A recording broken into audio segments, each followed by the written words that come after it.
Welcome to the Fishbowl Radio, everybody. My name is Chief here. Joining me today is Jalen. We got an OG back in the studio here for the first time in 2024. Welcome to the show, my good buddy, Mike Honcho. How you doing today, Mike?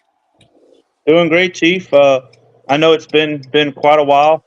Like I told him earlier, last time I talked on the show, we were talking about the USFL, and between work and trying to get scheduling right, can't really make the show. But Chief and I kind of started working on a schedule, and it seems like I might actually be able to start making some of these shows again. Hopefully, so we shall see. Hey, we're glad to have you back here. So let's get down to business here. Louisiana taking on Grambling this weekend. So Jalen, what are some key players you think the Cajuns are going to have competing against Grambling on Saturday?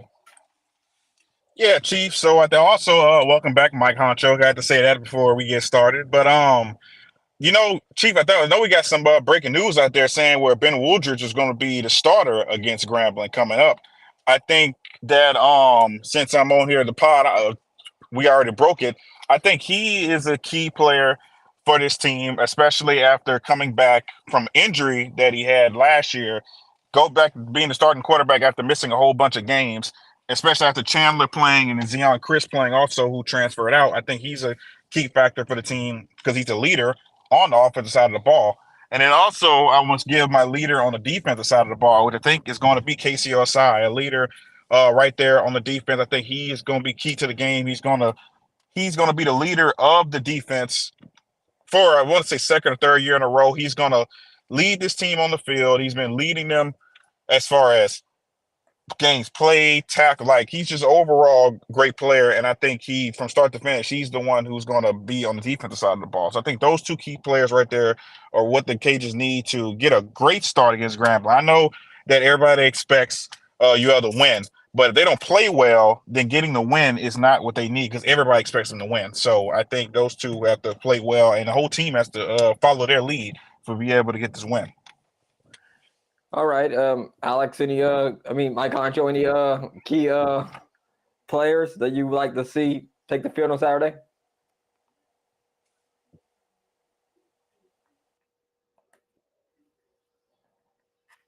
All right, so there's a couple of guys I think that'll be Mike. Any players you think that would be a very key factor in the game on Saturday against Grambling? No, I gotta agree with Jalen, and I think it's especially important for Ben to have a good game back. Being out for pretty much a whole year, and coming back, you're getting a tune-up game. Grambling is not going to be, the easiest of games, but more or less the Cajuns do outpower Grambling. So, if Ben could come in, have a good game, get back in his flow of things, and then just kind of get back in a rhythm, I think that'd be huge for the Cajuns. So I'm glad they kind of got like one of those games where they're favored to play. And you know what? I'm gonna go, which is weird because I told the Chief and that fan day, I told it to him, Lawson on the edge. Playing college football 25, I have on freshman settings just to have fun with it. And we won the Heisman. I was like, man, you know what? You're gonna have a breakout year this year, I bet. And so I think he might come out and surprise a few people, but I think the most important person that we need to have is Ben. Come out and just be the quarterback that he can be. And if he could have a good game and get his confidence back up, we might have a pretty good year with a quarterback. So that's what I'm looking for to have a good weekend.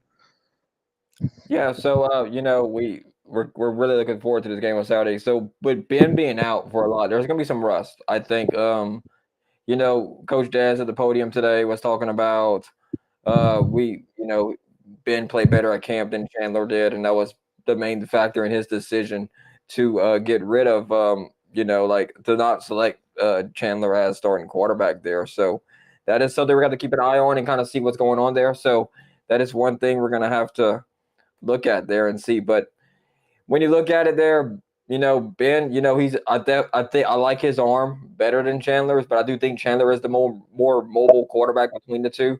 But Ben's got a pretty good deep ball, so I'm really interested to see how that transpires and to stretch out the defense a little bit there. And the Cajuns receiver group is really deep this year. A lot of experience around, like me and Jalen was talking about last week, about how much depth this team has on this team. So the talent, this could be a year they could make a good run at the Sun Belt. We'll see what happens, but that I think the line. I think at the line of scrimmage, the point of attack for the Cajuns running game is going to be a key focus in this game against Grambling.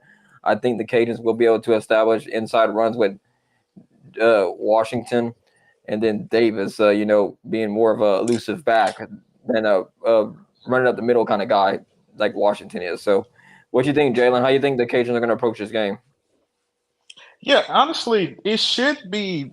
I don't want to say this to deter the offense of what they've been doing throughout the whole summer, and I think that it should be a run first, mindset going into the game against Grambling because I feel like that the receivers are already proven. You have Harvey Broussard back there, you have Robert Williams back there, guys who are returning. Now, if you really want to give Ben some work and give him some proper, getting back adjusted to playing college football, then yes, go out there and sling the ball out there. But I mean, right there, running back, guess you got there? You got Draylen Washington back there. You got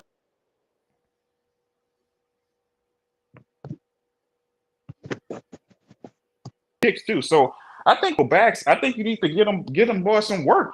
Let them tote the ball. Let them play some hard nosed football, and let's see what they can do. Mike, what you think the Cajuns are going to focus on going into this game against Grambling? Well, and call me crazy on this, but I feel like the Cajuns have always had great success when we run the ball.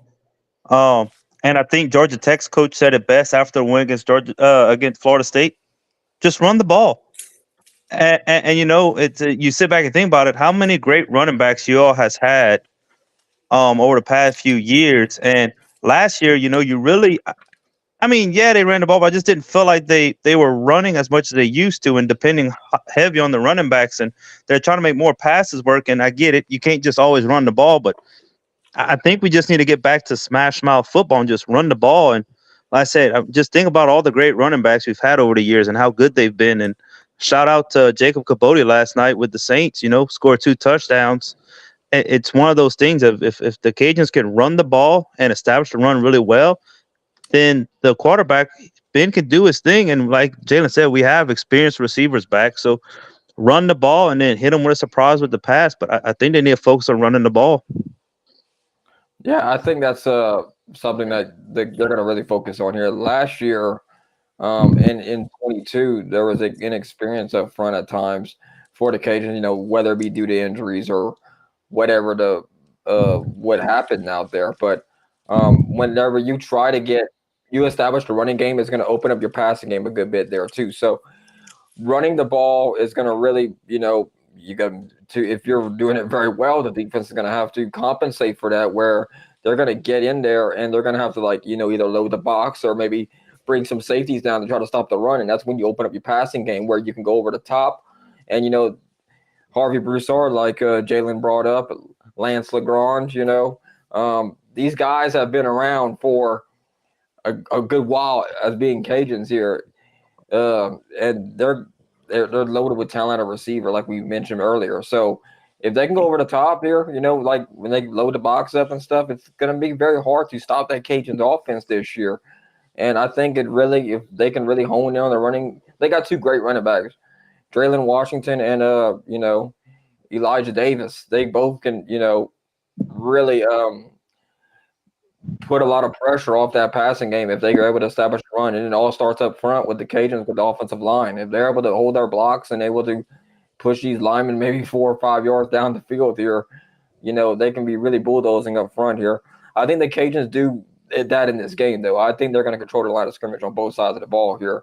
I think what I'm really interested in is how the tight ends play in this game, because we do know that they're not quite as experienced as the rest of the roster. So that's something that they're going to look at here whenever they get to that point there. So that's my big question mark on offense there for sure, to see what is going on. So if they're able to incorporate the tight ends in this game here more, maybe get them with some more experience, more in-game touches and stuff, because they're one of the least experienced groups in the whole entire Cajuns roster so far. So that's one thing they're going to have to do in this game, is maybe get these young guys some reps in. So whenever they can be counted on at key points in the year, whether they're dropping everybody to go cover the receivers or something, that made a tight end can sneak out and, in the flat, and they really hit and get a couple of yards there, maybe convert a first down at a key point in the game. So, or even in the red zone, it could help the Cajuns out. So getting the tight ends experience in this game, I think is going to be key for the Cajuns here. What do you think, Jalen? How do you think they're going to incorporate the tight ends in Yeah, this game? yeah, I know we talked about before, Chief, especially with position groups, and we were saying how tight end is one of those positions that's kind of on the newer side, kind of they don't have a lot of experience, which it's hard to replace a guy like Neil Johnson who did a lot of things, a lot of great things for the Cages over the years. But they can replace him, and that guy I think that's going to step up is going to be Terrence Carter. I think he's a guy who played significant snaps last year, right there behind Neil, and I think this year he's going to be the guy, and I think he's going to show, especially going into the first game against Grambling, leading up into Sun Belt play, while he is tight end one for this Cajuns team, and how he's just going to step up. Because I mean, it's hard for. I mean, I wouldn't say it's hard when you have explosive players on offense running the ball and these receivers, but when you have those big tight ends who can catch the ball, get some yards down the field, and just pump up the team a little bit. I think Terrence Carter is ready to be that guy, be that glue guy. So I think tight end is a position that we're most forward to. Well, I would say I'm most forward looking for on the field, just as far as production. But I think overall, I think that's the position on offense where there's a couple question marks, and the Cajuns need to check those boxes throughout the season.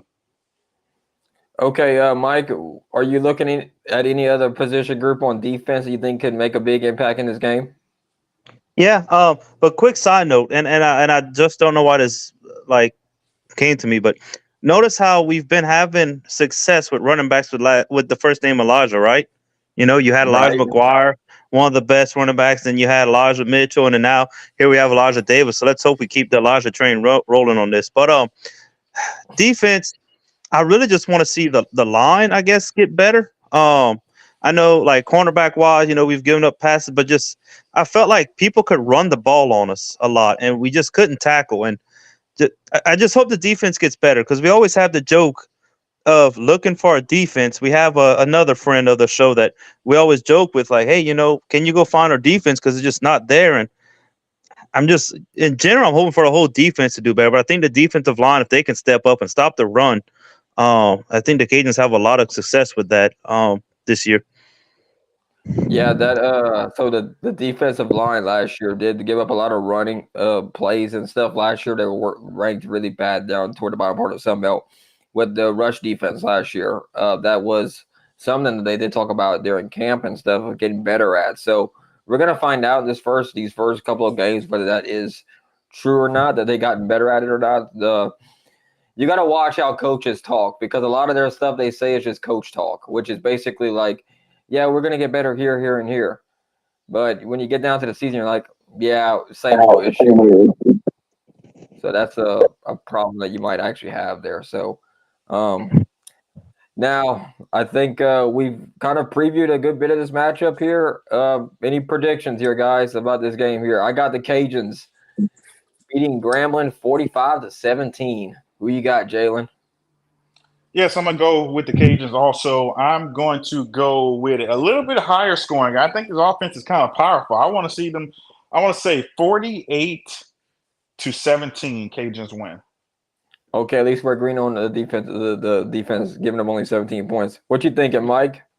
So I'm actually thinking lower score on offense. When I first came to the show, I'm like, it's gonna have to be this, which is a weird score, 35-10. I think the Cajuns give up a touchdown in the field goal. I think that's definitely gonna happen. But I gotta see a lot from this offense. And granted, last year the offense started off real hot, but I think 35 is a pretty comfortable number for him to score. And I think that's I think that's it. And I mean, as we all know, Grambling's gonna win the band contest, so you gotta let them score. They're going to beat us in the band competition, so we're not even going to worry about that. So Cajuns win 35-10. Man, you can't. Grambling is really known for their band. They have such a good band. I'm always blown away whenever they perform at Cajun Field when they come down. So I'm just worried about with the stadium, though, if they're going to actually show up.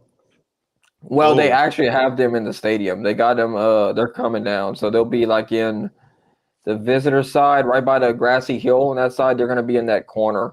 Okay, so they do have it planned for them to be there. Yeah, the Grambling's band will be there. Oh, they're going to rock I mean, Oh yeah. rock Lafayette come Saturday. They're gonna show out for sure. So let's go pick some Sunbelt games, guys. All Let's right, do it. coming up on Thursday, August 29th, Jackson State taking on ULM. We'll start off with you, Mike. What you thinking? So I know ULM's picked pretty much last in every poll.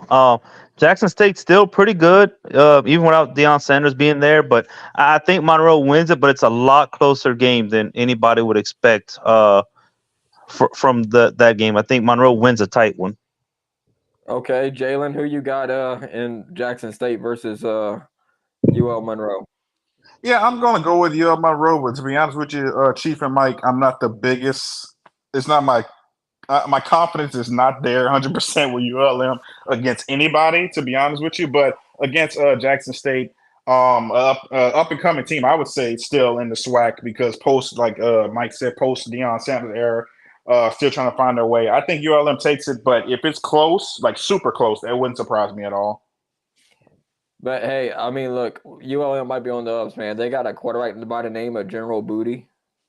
That's true. You're Yeah. right. You're right. I mean that. Like, look, bro. Like, he's a man on a Maybe, mission. maybe we shouldn't judge them. I shouldn't judge them based on previous years. They do have general booty, so you will have to Okay. see. I think ULM takes this game though. I got them beating Jackson State. So, Coastal Carolina versus Jacksonville State. Jalen, what you thinking about that game? I think Coastal is going to take this. If I'm not mistaken, is this the same team that beat the Cajuns last year?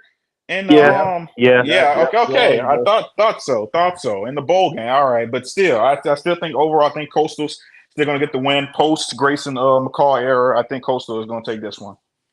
Mike, what you got in that game? So boy, that's something. It's weird to say Coach Carolina out Grayson on the roster.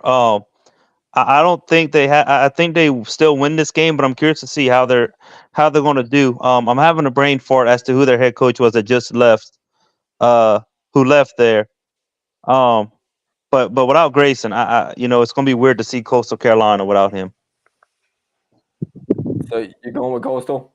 Yeah, I'm going with Coastal.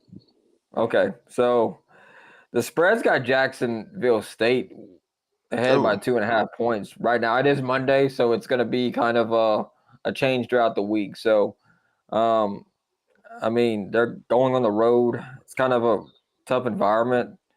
I would say for this to win in general on the road. I always give home teams about like +7 usually because it's always a good little thing to give them a +7 somewhere on there. So let's see here.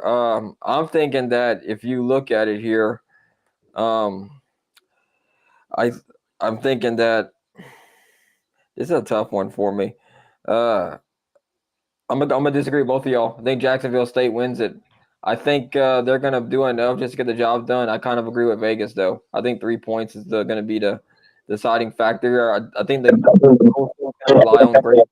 They're so used to having Grayson McCall on their roster and his leadership ability, and them missing him this year, it's gonna be rough on them. So I got Jacksonville State winning that game there. So that's the Thursday games. Let's go to Saturday, August 31st here. App State is going to take on Eastern Tennessee State Buccaneers, basically. Who you got, Jalen, in that game?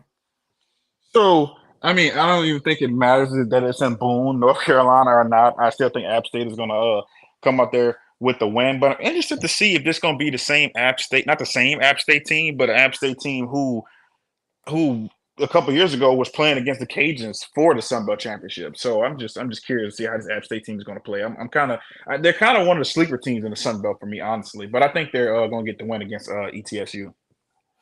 Mike, what you thinking? Yeah, I think App State wins this game. I'm like Jalen. I'm ready to see how this App State team is. I think is it week 2 they play against Clemson. And a lot of people are saying that might actually be an upset game. So I think App State should be able to handle this game pretty easily.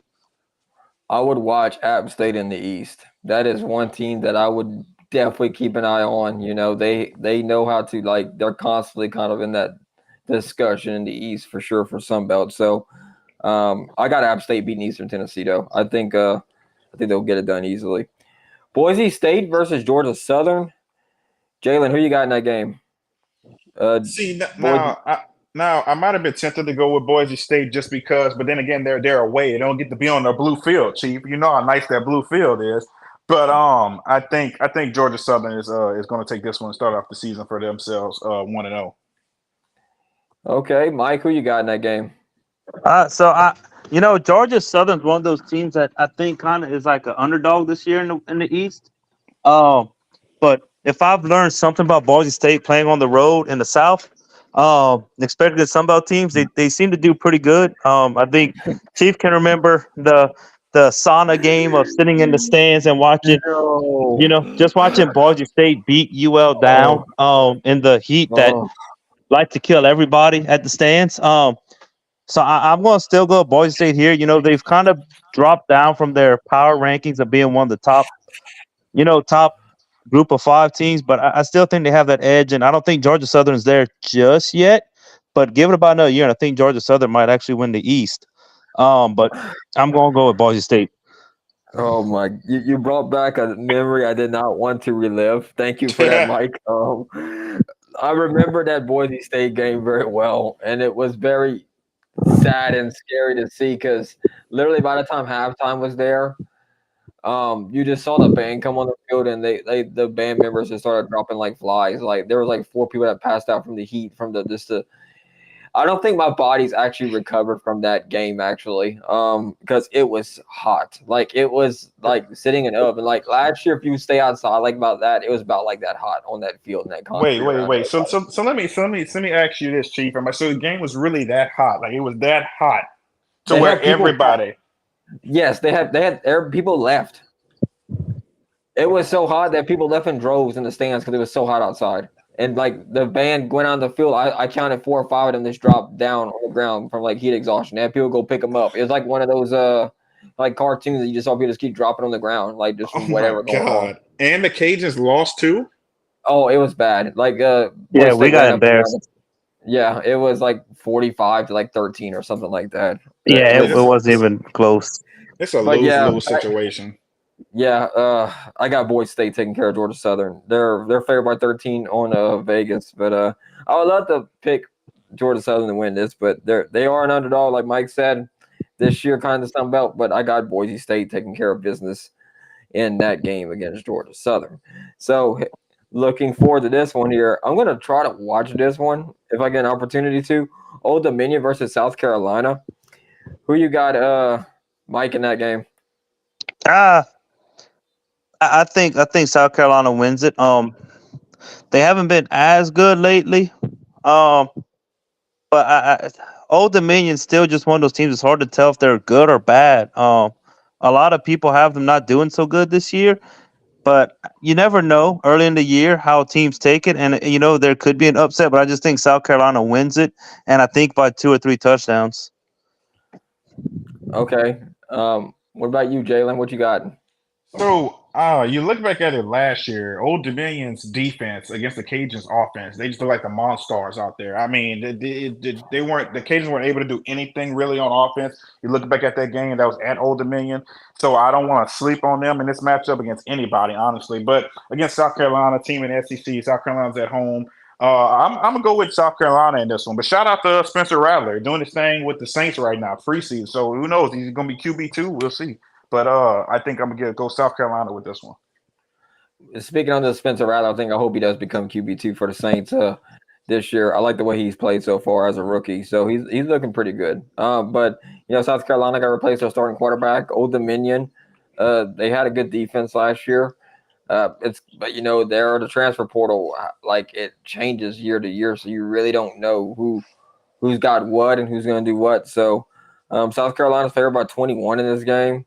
I don't think it's going to be a 21-point win for South Carolina. I think 14 points is what it's going to be at here. I got South Carolina pulling this off, though, against Old Dominion. Stony Brook versus Marshall. Who you got, Jalen? So in this matchup, I'm going to go with Marshall. I think Marshall. See, every time I'm thinking about Marshall, I'm thinking about the women's basketball team, how they lost like one game in the Sun Belt last year. But in terms of football, I think they're up and coming team. when it comes to playing football. But I think they're going to get the win against Stony Brook. Who you got, Mike? Yeah, I got Marshall winning this one. I don't really know a whole lot about Stony Brook and the FCS level. I don't really pay attention to that part of the country when it comes to the FCS, but I think Marshall wins this game. But they're one of those surprise teams too that can really catch you by surprise. I don't remember if it was last year or the year before when they knocked off Notre Dame and just surprised everybody. So they could be a surprise team this year in the Sun Belt, but I think Marshall wins it. Yeah, but give me the Thunder and Herd of Marshall. I think they're going to take it here. There's no line on this game, so not according to really the ESPN app or anything. So North Texas versus South Alabama. Mike, what you got in that game? So I want to say this because I think South Alabama is going to be a really good team this year, but I think North Texas pulls it off. They're a tricky team, North Texas. I think they're going to have a solid team this year, and I'm going to go with North Texas. But I said that's not to say South Alabama's a bad team, but I just think it's going to be like one of those back and forth games, and I think at the very end, North Texas pulls it off. Jalen, what's your thoughts on this game? I agree. I agree with Mike too. North Texas is I think one of those teams that can surprise you. And when it comes to South Al, they're not a bad team. South Al be right up there, top of the Sun Belt. They give UL a run for the money every single year. But I think North Texas is gonna get the win. But I think it's gonna be a close one. So with North Texas and South Alabama, Vegas has a 5-point spread going in favor of South Alabama in this game. But you know what? I agree with both of y'all. I do think North Texas is a tricky team this year to kind of deal with for South Alabama. I think South Alabama has a lot of talent. They just haven't really been able to figure out a way to put it all together and make a good run in the Sun Belt over the last several years. Like last year, they had a really good team, and then it just kind of fell apart midway through the season. So I got North Texas winning this game over South Alabama, though. I wish it was the other way around, but I think North Texas is going to get the job done. Even though they're on the road, I mean, that does count for something. But Central Arkansas versus Arkansas State. I got Arkansas State in this game. Mike, who you got in this game? I got Arkansas State too. They're I think one of those teams going to surprise us. Especially what they did to the Cajuns last year was pretty much embarrassing. I remember listening to the game and just UL. They're like, yeah, this game was ugly and everything about the game was just ugly for the Cajuns. And it was at that point I was like, Arkansas State might be getting back to their old selves of being one of the dominant teams in the Sun Belt. So I think Arkansas State's going to handle this one pretty well. Yeah, I think Butch Jones is really building something over there. What you thinking, Jalen? Yeah, I agree with you, Chief. Bush Jones is building something out there. Arkansas State, I think they are going to get the win against Central Arkansas. Like I said, I mean, we got great play. I mean, the Sun Belt Conference Freshman of the Year at quarterback, Jalen Rayner. He's returning for his sophomore year at Arkansas State. Watch out for him. He could be in the run for Sun Belt Player of the Year for it's over with. So I think Arkansas State has a great team. I think they're going to get the win. Arkansas State's one of those teams in the West that I got my eyes on. That they could potentially be up there in that upper echelon competing for a conference title. I remember last year talking about it a good bit with you, Jalen, about how they could be a dark horse within the next couple of years. And absolutely. Yeah, that was something we kind of looked at last year, and we're like, they could be trending on something. So we'll see what happens here this year. But Nevada taking on Troy. So before I go any further with that, Mike, you were with me. We went to New Orleans in 2014 for the New Orleans Bowl, and we had gotten stopped by a fan. I forget where we were at. We were on the Riverwalk. We're at the I'm about to say we're at the Riverwalk Mall going up I don't know why it's so vivid, but by the escalator. I remember on the escalator we're going up. Yeah, and it's not Nevada, it's Nevada. That's I don't know if they were joking with us or whatever. But we're like, because that whole day was like Nevada. I feel like they're pulling our leg on that one because I've never heard Nevada until that moment in my life. So, I got Troy beating Nevada. Who you got, Jalen?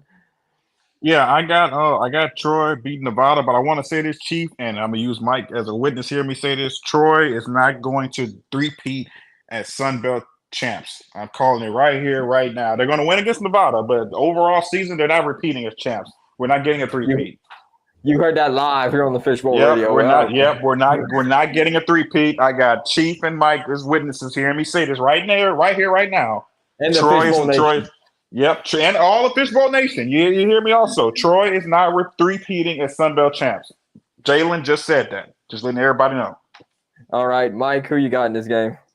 So it's weird because we got to actually watch Nevada play already against SMU, and they blew a 21-point lead um in the game, but they were looking really, really good against SMU.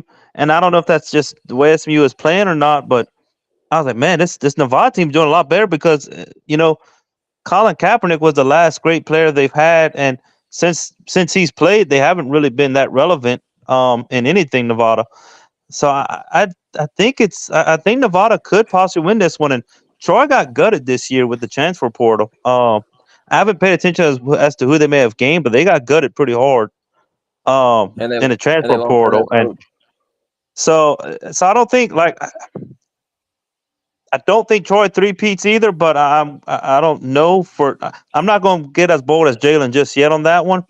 Um, but I'm definitely going to. I think Nevada might actually be able to pull this one off because they gave SMU a good run for their money, and um, I think Nevada might win this one. Yeah. Yeah, Troy, We'll no see. coach too. The head coach is what at Tulane right now. Tulane. Chief is. Yep. Yeah, we will see him later on in the season in September. So that's something we have something to look forward there to. Southern Miss taking on Kentucky. Kentucky's favored by 28 points here. Mike, who you got in that game? I think it's Kentucky. As much as Southern Miss been a thorn in the side of the cage, and Southern Miss really hasn't been much of a thorn in the Sun Belt since they've joined. They've just been having the Cajuns number, which that's how it works, obviously. But I think Kentucky wins it. Who you got, Jalen? Chief, remember we were talking about 30 years and Southern Miss has been beating the Cajuns. Yeah. So again. I'm gonna reiterate this again. They're not beating as many teams as we think going into this year. They're not going to win this one either. They're going to lose to Kentucky. I don't think it's even going to be close. There's no more Frank Gore. No, it's not happening. I think Kentucky is the win. I got Kentucky winning this one too. I just Southern Miss, like they lost Gore, and that's going to be a hard. You don't just replace a player like Gore. You just kind of try to find a way to fill it up until you get like another great player like him, and there that can step up and take the reins like that. So I got Kentucky though. I think they'll end up winning against Southern Miss in that game there. Georgia State going on the road to take on Georgia Tech, who's coming back from overseas. Jalen, who you got in that game? See, I'm gonna go with Georgia Tech in this one. I mean, did you see the other game the other day? I mean, whoo! I'm gonna go with Georgia Tech in this one. That was something to see. Who you got, Mike? So do we call this a road game considering that Georgia State and Georgia Tech are maybe 20 miles apart from each other? I was just to another podcast, and they're like, Georgia State actually never leaves the state of Georgia. I think until like week 5 or 6, and I'm like, that's just crazy. I think Georgia Tech wins this, even though they just came back from overseas. They had a really, really good game as Florida State, and I was telling Chief yesterday that if I was on the show and I was picking, I had it in my heart that Georgia Tech was going to win it. And just watching that game, I was like, they're actually going to do. I was like, they're actually going to pull off this win, and they did. And I just don't think Georgia State has that team to, the head coach left to go be a tight ends coach in South Carolina at the beginning of the camp, and I just don't know how you recover from something like that. So I gotta go with Georgia Tech. I got Georgia Tech. I was seeing how they played last week. They're gonna have usually the first game, usually worst game you usually play. Usually happens when you're just trying to get back in the rhythm and the rust and everything else. The first game mistakes, first game jitters, obviously. Just seeing how your team gels together. But Georgia Tech, they look like a well-oiled machine playing against number 10 Florida State, pulling off that upset there. Huge. I think they're gonna beat Georgia State in that game there. So I got Georgia Tech knocking off Georgia State. We already picked Grambling, Louisiana. We all said Louisiana. James Madison taking on Charlotte. James Madison's going on the road there. James Madison, 6.5 point favorites. Jalen, who you got in that game? Now I'm gonna go with James Madison. I think is it this year to now they can compete for championships and like the probation is over with, right? Yeah, they can now. Okay, for sure. I'm going with James Madison. I was going to them anyway for this game, but as far as overall season, they are also a sleeper team to look out for this year in the Sun Belt. What you got, Mike? I don't think the 49ers can hang with James Madison. I think James Madison wins this one. Charlotte kind of they're not it. All right. Just I forget they're a team in the FBS level. But I think James Madison has to win this game. I don't think the 49ers have it. Okay. I got James Madison. Give me the Dukes. I think they're going to take this game here. I think they'll beat their 6.5. Give me a 14-point win for James Madison. Is what I'm thinking. Lamar versus Texas State. Texas State has a huge, and I mean a huge spread in this one. 31.5-point favorites. Jalen, who you got in that game? Yeah, I'm going with Texas State. Even though there's no more TJ Finley, they still have a great quarterback, which I'm losing my train of thought with his name right now. We literally talked about this, Chief. Yeah, thank you, McLeod. Yes, thank you, Chief. Great quarterback right there. Who is back? Who is at Texas State? He's going to be the starter. Yeah, I think Texas State is going to take this one against Lamar. I don't think this is another one is going to be close. Honestly, we should just see a ULM versus Lamar game, and maybe then we'll see who is the worst team. Or maybe I'm going too far with that. Maybe, but I don't know. What you thinking, Mike? It's not the worst thing, but you got to look at it. Lamar really hasn't been that good of a football team. I kind of pay attention a little bit to Southland, and they're just not that good. I think Texas State's probably going to be one of the better teams in the West this year. They had a good team last year. They just had a few things that they were missing. But I think Texas State wins this one pretty easily. But yeah, Lamar just isn't it. Yeah, give me Texas State. I think they're gonna be able to take this one very easy against Lamar. You hope I'm gonna be pulling for Lamar. I think a little bit because of the fact that they're Texas State's like trying to get up there, and I just don't want to see the Cajuns like lose to Texas State ever because they Yeah, have but such a but winning streak. how can you cheer for Lamar? Because if you look back in the old days of USL, Lamar's one of the biggest rivalries I that you know, I know, I know, I So know. It's a you can't rival. cheer. You can't cheer for them. I love seeing underdogs win. Like the 31.5-point favorite, I would love to see it, but it's kind of a dead rivalry. It's not really No, yeah, so it's. I much. mean, it hasn't really been played. Yeah, I mean, I can't. I think the last time the Cajuns played Lamar was like 2012 or whatever. I mean, the current generation of fans don't really like. I mean, you wouldn't even think about it too much. I mean, Like, you do we want to even like? you. I feel like you want to see another Troy LSU. That's like a Sun Belt team to go out there and Yeah, be the I underdog would and love win. to That's see just something like yeah, that. I, yeah. I love the Georgia Tech Florida State win. Like, but I love like the App State versus Michigan win from 2007. That's one of my favorite college football memories that I remember watching. That like you gotta love the upsets. You gotta love when underdog comes ahead because it's just always a gratifying feeling, and you don't get that in other sport than college football, really. All right, so that'll do it all, guys. Thank y'all for tuning in here to the Fishbowl Radio. I'd like to thank Mike for joining us on as our special guest picker here for this week on our Raging Cajun preview show that we do for every game coming up for this season that we got on deck here. We're going to try to get a couple of more guests on this show here. We're going to be really going all out on the guests hopefully this year. So, Jaylen, anything you want to say before we get off the air here? I just want to say thank you everybody for tuning in. Mike, thank you for making his appearance back on the show, and go Cajuns. All right, Mike, anything you want to say before we get off the air here? No. Well, first, appreciate y'all letting me back on the show. I know I was here at the beginning, but I said I've been off for so long. I don't feel like it's been it's been a while. But also, don't forget to check out if you're in Lafayette. Check out other sports.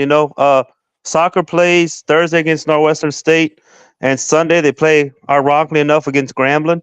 Volleyball starts off this year. They start off against Jackson State. Friday, Saturday they're playing against Murray State, if I'm not mistaken, and Sunday They play against Sunday. Yeah. Sunday against UTSA, if I'm not UTSA, UT Arlington. So go out, free games, go support the Cajuns any which way you can. But look forward to being in the Cajun Field Saturday, watching UL. So go Cajuns. All right. Thank y'all for tuning in here. We'll have a great, wonderful night. And we're going to see you here next time here on the Fishbowl Radio. Have a good night, Fishbowl Nation.